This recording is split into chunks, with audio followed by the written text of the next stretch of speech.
kepengurusan PBNU periode ini memulai langkahnya dengan menata ulang tatanan Jam'iyah ini.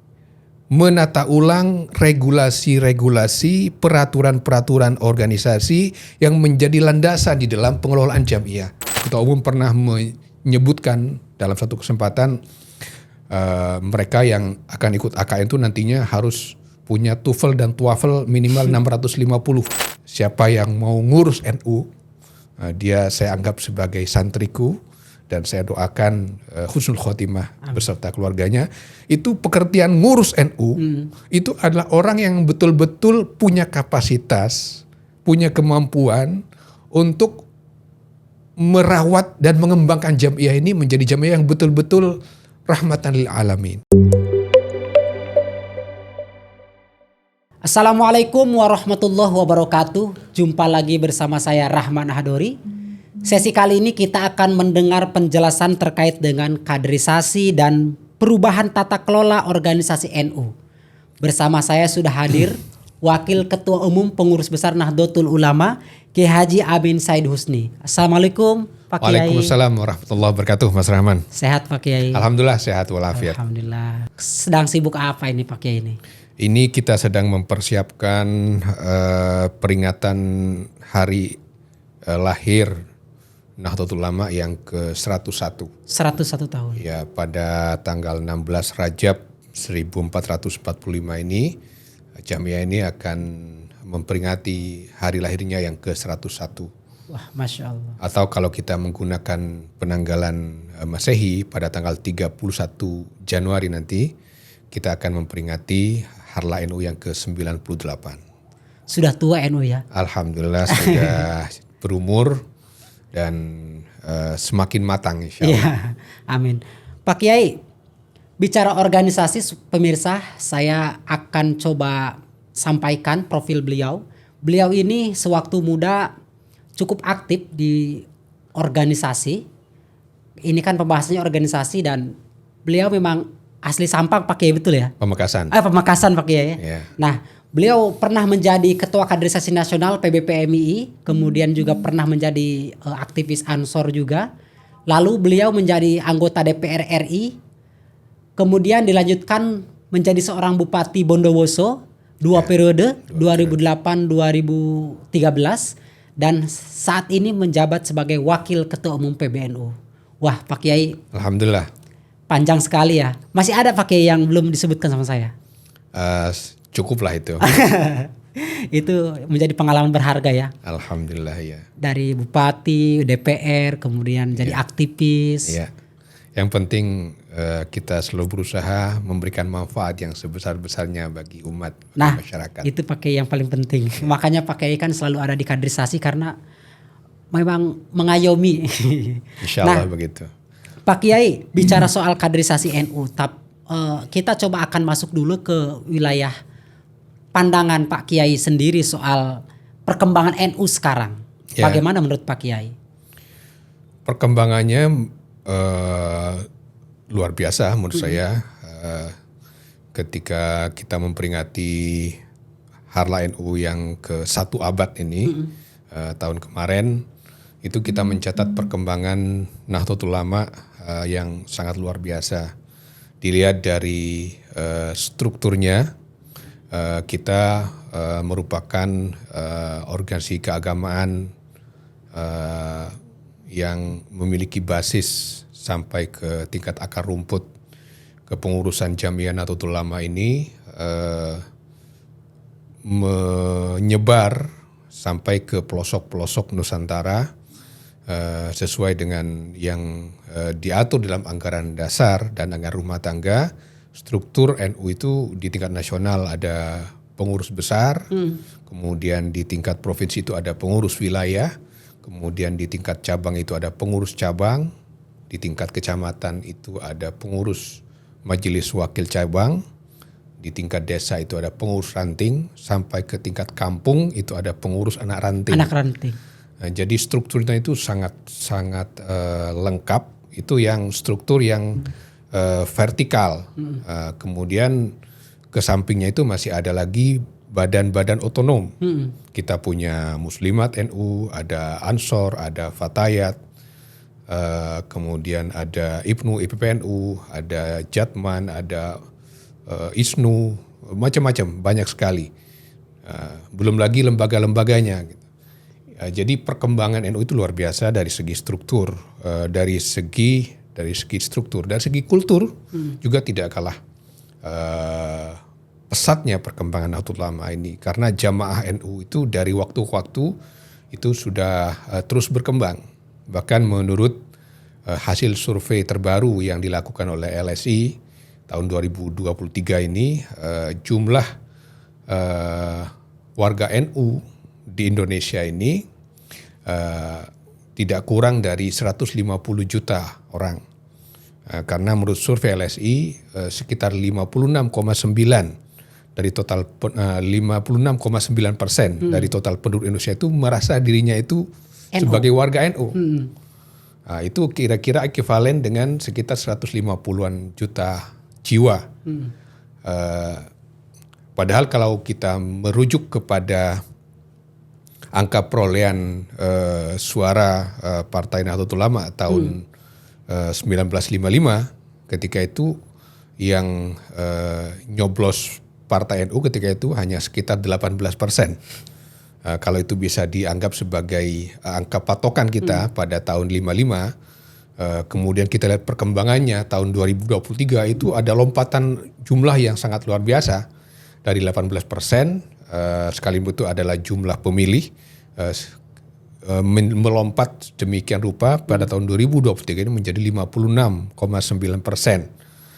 Itu angka yang sangat luar biasa. Artinya Jamiah ini memang jamiah yang tidak saja tua dari segi umur, matang dari segi pengalaman berorganisasi dalam kehidupan bermasyarakat, berbangsa dan bernegara, tapi juga besar dari segi jumlah struktur dan juga dari jumlah warga atau kultur yang menjadi penopang dari jamiah ini. Bahkan kalau kita melihat struktur, selain struktur yang saya sampaikan tadi, itu juga kita punya struktur di luar negeri yang namanya PCI, Pengurus Cabang Istimewa. Itu ada di 33 negara di dunia. Wah, banyak juga pakai ya? Ya, banyak sekali. Artinya jamiah ini memang merupakan jamiah atau organisasi keagamaan yang boleh dikatakan terbesar, tidak saja di Indonesia tetapi juga di dunia. Ya.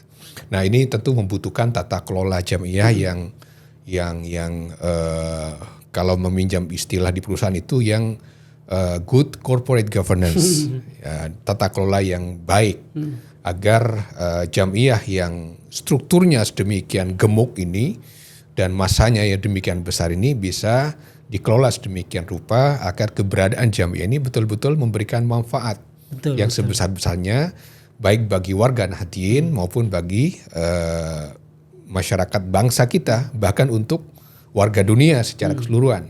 Karena kalau kita bicara Nahdlatul Ulama, sebetulnya inspirasi kelahirannya itu ada misi peradaban, ada misi untuk menebarkan rahmatan lil alamin. Itulah sebabnya mengapa lambang NU itu ada lambang bola dunianya. Jadi berpikirnya tidak hanya bicara lokal tapi atau bahkan nasional, tetapi juga global, mendunia gitu. Kalau kata Gus saya, berdaya dan dikdaya. Betul sekali. Nah, Pak Kiai bicara soal NU sebagai organisasi yang matang, yang kompleks, yang sangat besar kapalnya, tentu harus ditopang dengan sistem. Betul sekali. Yang disebut dengan kaderisasi, Pak Kiai. Kalau apa pentingnya menurut Pak Kiai kaderisasi dalam konteks NU sekarang? Kaderisasi itu bisa diistilahkan sebagai backbone atau tulang punggung dari penyelenggaraan tata kelola organisasi. Kalau berbicara organisasi, artinya kita antara lain berbicara tentang struktur. Kalau berbicara struktur, artinya kita berbicara tentang pengurus, antara lain ya. Berbicara pengurus, tentu bicara tentang kader. Berbicara kader, maka tidak lepas dari kaderisasi. Nah, jadi kaderisasi itu merupakan tulang punggung. Ibarat kerangka manusia, kerangka itu adalah strukturnya, kemudian backbone-nya atau tulang punggungnya itu adalah kaderisasi. struktur itu akan menjadi lemah, menjadi letoy, lembek kalau tidak didukung oleh backbone yang kuat, oleh tulang punggung yang kuat. Nah, itulah kaderisasi. Makanya kaderisasi itu menjadi salah satu program utama di dalam kepengurusan Jam'iyah Nahdlatul Ulama pengurus besar periode 2022 sampai 2027 ini. Karena kita melihat kaderisasi itu merupakan itu tadi backbone atau tulang punggung dari transformasi organisasi yang sedang dicanangkan oleh kepengurusan PBNU saat ini. Iya, iya. Nah, Pak Kiai, ini juga kita akan mengkonfirmasi berkaitan dengan visi Gus Yahya yang disampaikan saat Muktamar 2021 berkaitan dengan transformasi Jam'iyah ya. Mungkin bisa diuraikan apa itu maksudnya dari transformasi Jam'iyah itu? Jadi PBNU periode ini ingin memanfaatkan momentum satu abad Nahdlatul Ulama ini untuk melakukan transformasi organisasi. Para muassisun telah berhasil mengantarkan Jam'iyah ini menjadi Jam'iyah yang kokoh, kuat, dan manfaatnya sudah dirasakan baik pada skala nasional bahkan pada skala global. Walhasil satu abad yang sudah berlalu ini kita lihat sebagai satu success story yang telah ditorehkan oleh para muassisun dan para penerusnya sampai dengan NU berumur satu abad. Nah, kepengurusan PBNU saat ini itu adalah kepengurusan yang memulai dan mengawali NU pada abad keduanya. Kami menyadari bahwa tantangan yang dihadapi saat ini tentu tidak sama dengan kondisi yang dihadapi oleh para muassisun ketika Jam'iyah ini didirikan sampai kepada perkembangannya hingga mencapai satu abad. Ada banyak sekali perubahan-perubahan sosial, ada banyak sekali percepatan-percepatan perubahan kemajuan teknologi yang saat ini kita alami, dan akan terjadi lompatan-lompatan perubahan yang sangat besar di masa-masa yang akan datang. Dari perubahan-perubahan yang kita alami itu, masa depan itu menjadi begitu dekat di hadapan kita. Kalau dulu masa depan itu kayaknya jauh banget, sekarang itu masa depan menjadi sangat cepat. Kayaknya kemarin kita baru kenal dengan apa yang namanya handphone. Iya betul Kiai. Handphone itu adalah telepon yang kemudian tidak pakai kabel dan bisa dipegang dibawa kemana-mana. Tidak lama kemudian sudah berubah menjadi smartphone. Tidak lama lagi sudah berubah menjadi iPad segala macam. Wah, cepat sekali. Nah, tentu perubahan-perubahan ini tidak boleh diabaikan dari penyiapan Jam'iyah di dalam menghadapi dunia yang terus berubah dengan cepat itu. Nah, itu artinya Jam'iyah ini juga harus terus melakukan adaptasi, melakukan penyesuaian-penyesuaian, dan itu dilakukan dengan melalui transformasi organisasi. Transformasi Jam'iyah. Apa itu transformasi Jam'iyah? Transformasi Jam'iyah itu meliputi sekurang-kurangnya dua hal. Yang pertama, perubahan mindset. Mindset NU dan warga NU itu harus juga bertransformasi dari pola pikir tradisional menjadi pola pikir yang harus mengantisipasi perubahan-perubahan di masa depan dan harus dipersiapkan untuk memenangi masa depan. Nah, cocok itu. Nah, itu dia. Itu perubahan mindset. Yang kedua, selain perubahan mindset juga adaptasi dan perubahan-perubahan di dalam struktur dan tata kelola organisasi. Oleh karena itu, maka kepengurusan PBNU periode ini memulai langkahnya dengan menata ulang tatanan Jam'iyah ini. Menata ulang regulasi-regulasi, peraturan-peraturan organisasi yang menjadi landasan di dalam pengelolaan Jam'iyah. Itulah mengapa pada bulan Mei tahun 2022 atau sekitar 4 bulan setelah dikukuhkannya kepengurusan PBNU periode ini, yang dilakukan pertama kali ketika itu adalah menyempurnakan tatanan organisasi ini dengan membuat 19 peraturan perkumpulan. Wah, yang sekarang sekali, yang sekarang disebut Perkum. Ya, karena memang kebutuhannya itu kebutuhan yang sangat besar. Maka harus ditata sedemikian rupa dan itu dibuat dalam bentuk peraturan perkumpulan atau Perkum. Jadi di awal tahun pertama kepengurusan PBNU periode saat ini itu pertama kita melakukan tata ulang, resetting regulasi-regulasi yang menjadi aturan main dari tata kelola jamiah kita ini.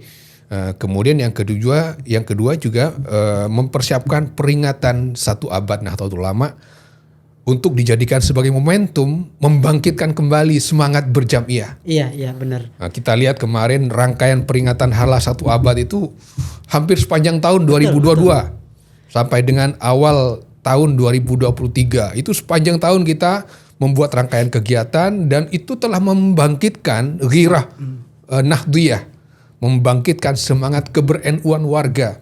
Apalagi puncaknya yaitu puncak peringatan Harlah di Stadion Delta di Sidoarjo itu dihadiri oleh tidak kurang dari 4 juta umat. Betul Laki. Itu betul-betul satu pengalaman spiritual yang dirasakan oleh umat luar biasa dan itu membangkitkan semangat berjamiah. Betul. Dan itu merupakan bagian dari transformasi mindset yang tadi saya sebutkan dan kemudian yang kedua juga transformasi struktur. Kemudian disempurnakan lagi di dalam konferensi besar atau Kombes tahun 2023 September tahun yang lalu ditambah lagi dengan 4 perkum baru.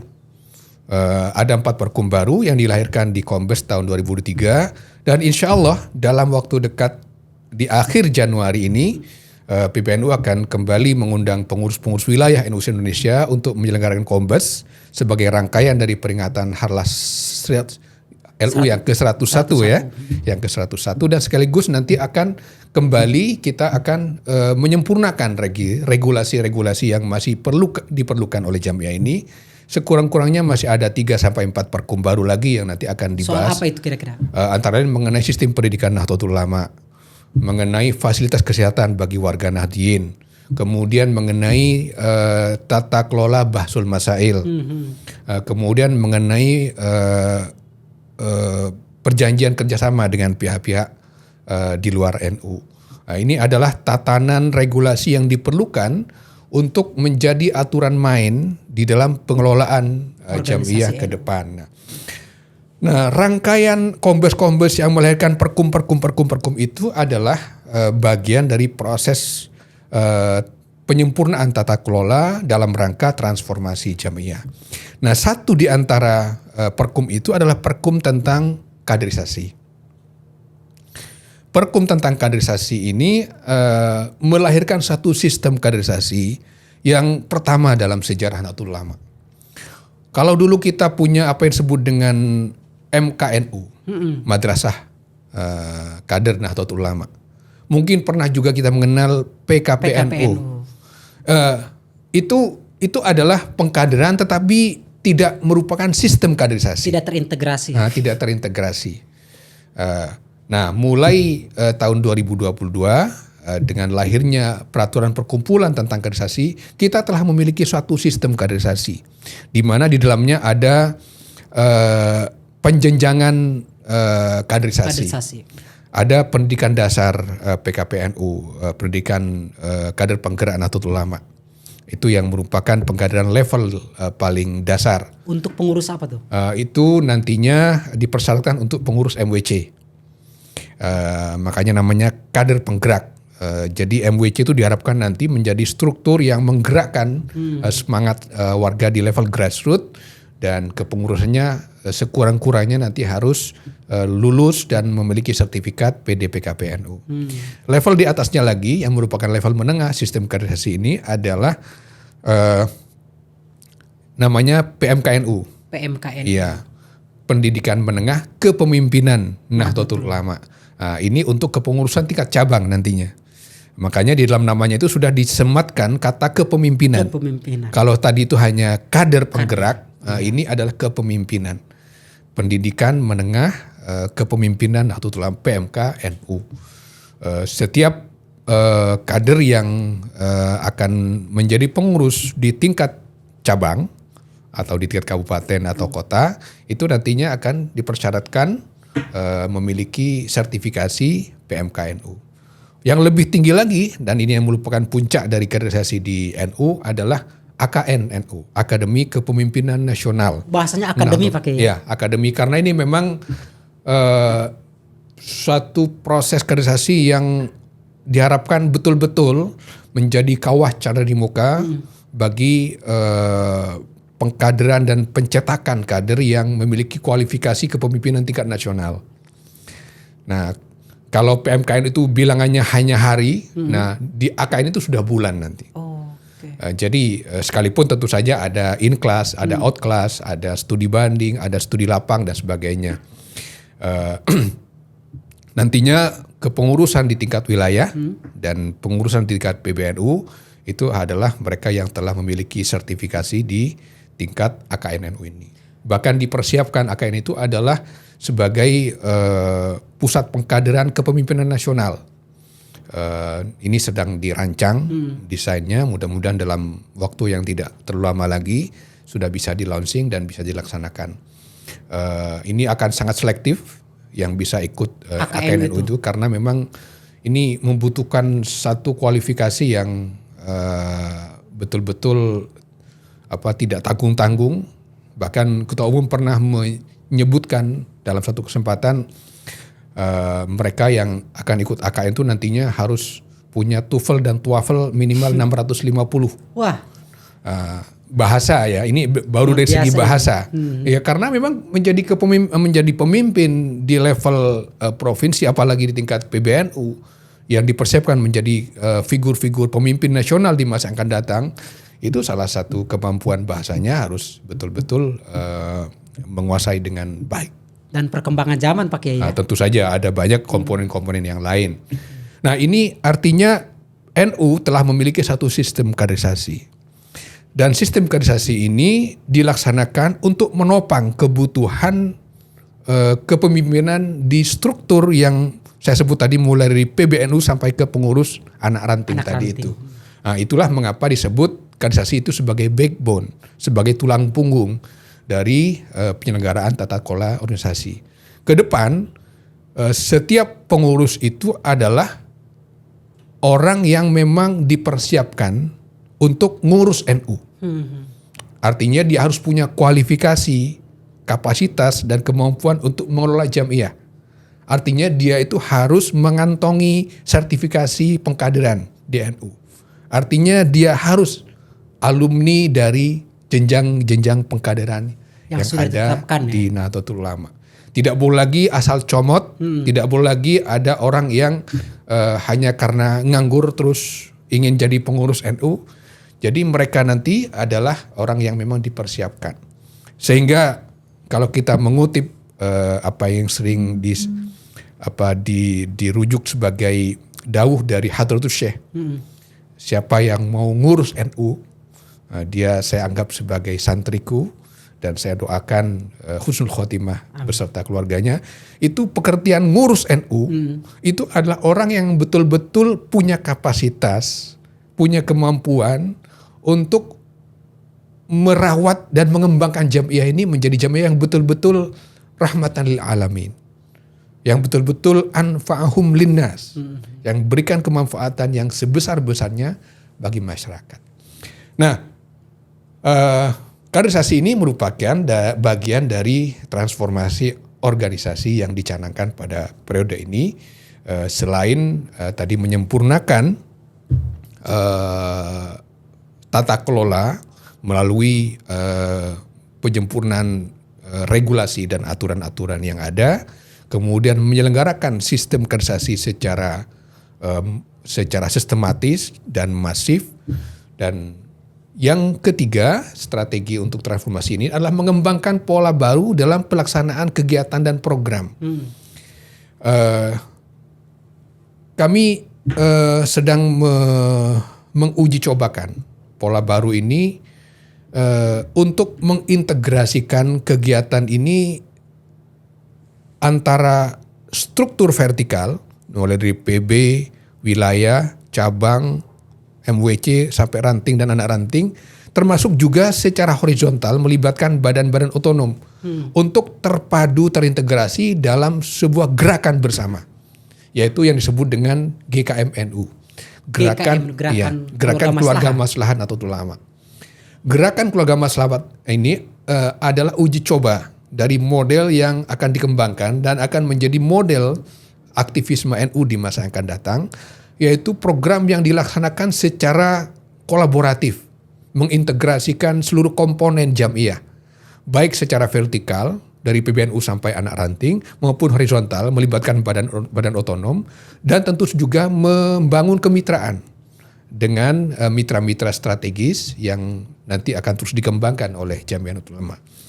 Dan sasaran di program ini harus betul-betul dirasakan manfaatnya oleh warga Nahdliyin di level yang paling bawah, yaitu di tingkat keluarga.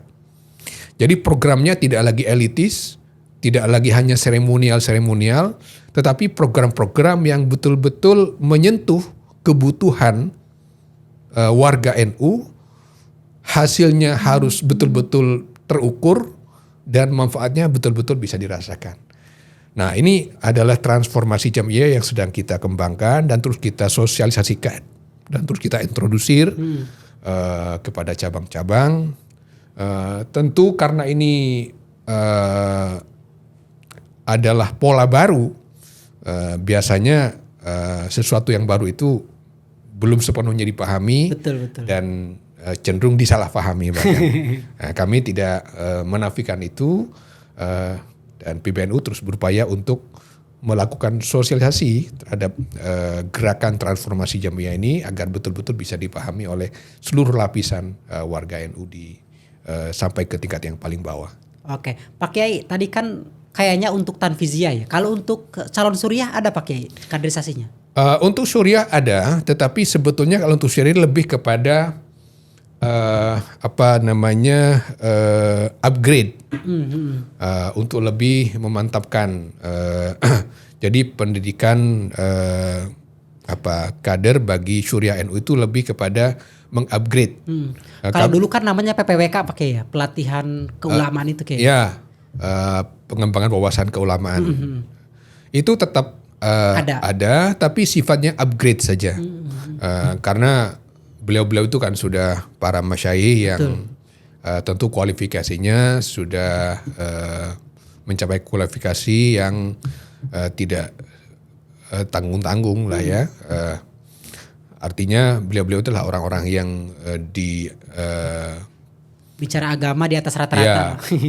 Sudah dianggap sebagai alim, menguasai fikih dan berbagai cabang-cabang ilmu keagamaan yang lain, sehingga kalaupun ada pendidikan bagi Syuriah itu lebih kepada upgrade saja. Adapun untuk pengkaderannya itu beliau-beliau tetap bisa mengikuti pengkaderan sebagaimana sistem yang tadi telah saya sampaikan.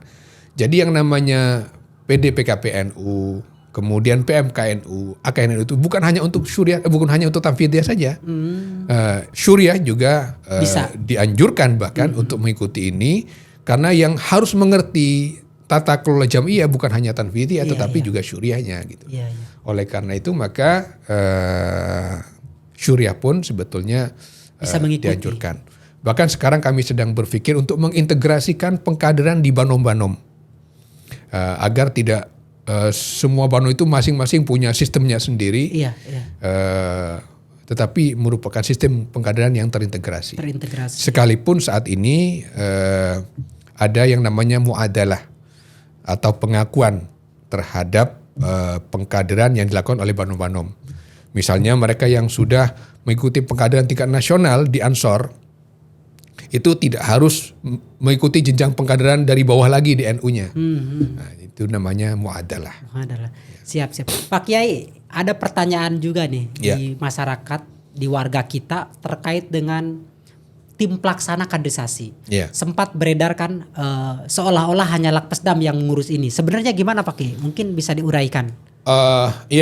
Karena sistem kaderisasi ini memang baru baru diciptakan melalui Perkum tentang kaderisasi yang diproduksi pada tahun 2022. Kami masih terus menyempurnakan. Nah, insya Allah dalam Kombes yang akan dilaksanakan di Pondok Pesantren Krapia pada akhir Januari tahun 2024 ini, kami telah menyiapkan satu rancangan peraturan perkumpulan yang nantinya akan ditindaklanjuti dengan pembentukan satu badan khusus yang mengelola pengkaderan, yang mengelola kaderisasi. Namanya masih dirumuskan, tetapi intinya kurang lebih itu Badan Kaderisasi Nahdlatul Ulama gitu. Kurang lebihnya begitu. Nah, segala hal tentang pengkaderan nanti akan ditangani oleh Badan Pengkaderan ini atau Badan Kaderisasi ini. Karena sebetulnya pengkaderan atau kaderisasi itu memiliki banyak aspek yang harus ditangani secara terpadu. Pertama, mulai dari kurikulumnya, silabusnya, kemudian handout atau materi standarnya, kemudian instrukturnya, kemudian juga birokrasi pengkaderan itu sendiri, karena ini menyangkut warga NU yang akan mengikuti pengkaderan di seluruh wilayah Nusantara, bahkan di luar negeri juga. Itu jumlahnya akan mencapai ratusan ribu bahkan, atau bahkan jutaan nantinya. Itu tidak bisa ditangani secara sambilan. Harus ada satu birokrasi yang menangani pengkaderan ini secara profesional.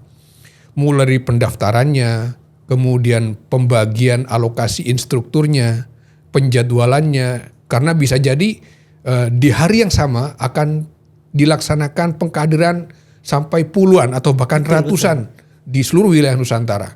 Nah, ini menyangkut jumlah instruktur yang besar, menyangkut pendistribusian instruktur ke berbagai daerah pada saat yang bersamaan. Itu membutuhkan satu birokrasi yang kompleks. Belum lagi soal manajemen database kadernya. Karena kader yang jumlahnya nanti akan mencapai jutaan, itu harus berada dalam satu sistem database yang dikelola secara digital. Sehingga nanti kalau kita mencari namanya Rahman, akan keluar Rahman sudah pernah ikut PDPKP di ini tahun sekian. Pernah ikut PMKNU di mana tahun sekian.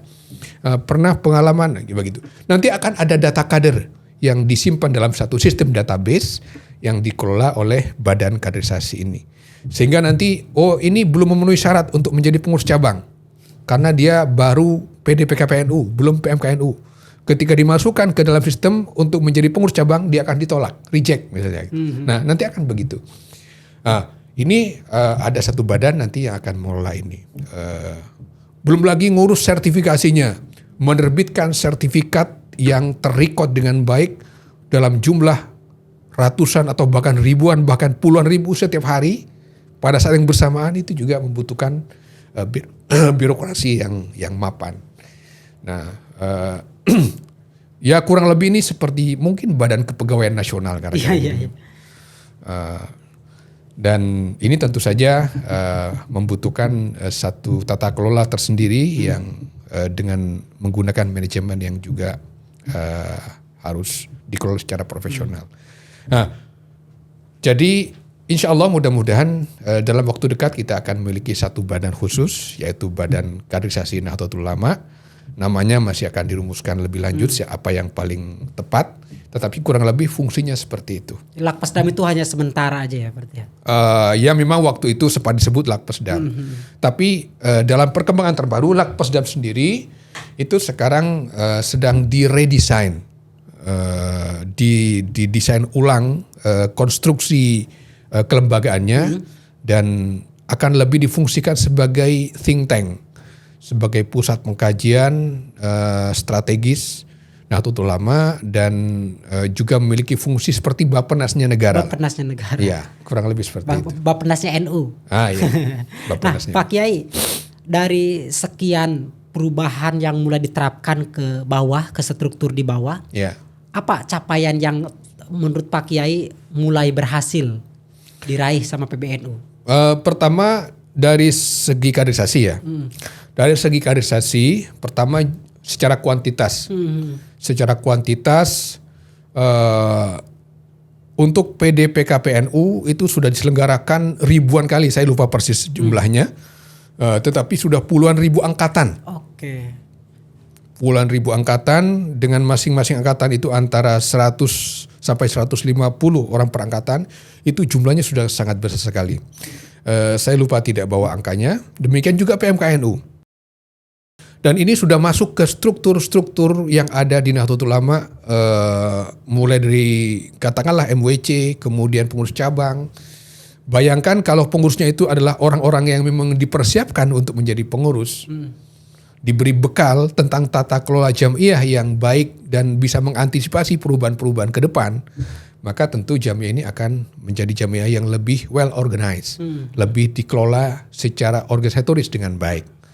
Itu dari segi tata kelola pengkaderan.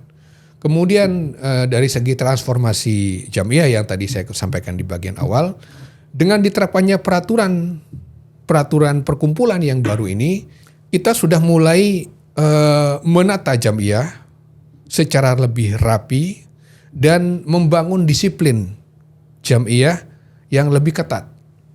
Jadi kita ingin ke depan itu mengelola jamiah itu jangan sambil lalu, bukan hanya sekedar sampingan, bukan secara asal-asalan, tetapi betul-betul mereka yang ingin berkhidmah, mencurahkan waktu, tenaga, pikiran, dan bahkan juga sumber daya yang lainnya untuk jamiah dengan kemampuan, bukan hanya sekedar pakai otot, Iya benar. nah, tetapi otak, hati, dan semuanya itu bisa dedikasikan secara maksimal untuk jamiah.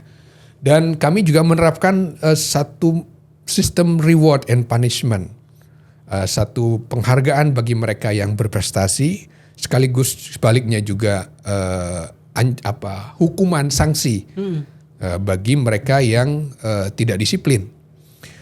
Kami tidak segan-segan untuk memberikan surat peringatan atau SP kepada pengurus atau struktur kepengurusan yang melanggar disiplin jamiah.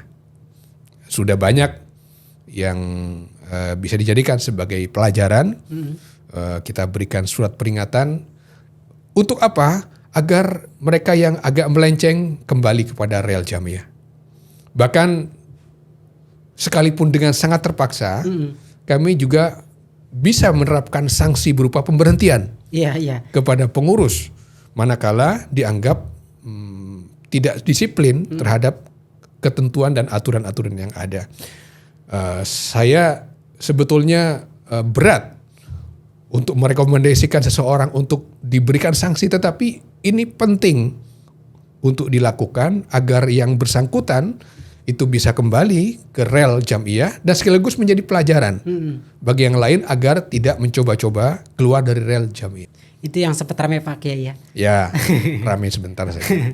Pak Kiai, dari sekian potret yang disampaikan Pak Kiai, bisa nggak disampaikan ke kami apa perbedaan mencolok kaderisasi NU dulu dan saat ini di periode Gus Yahya dan Pak Kiai?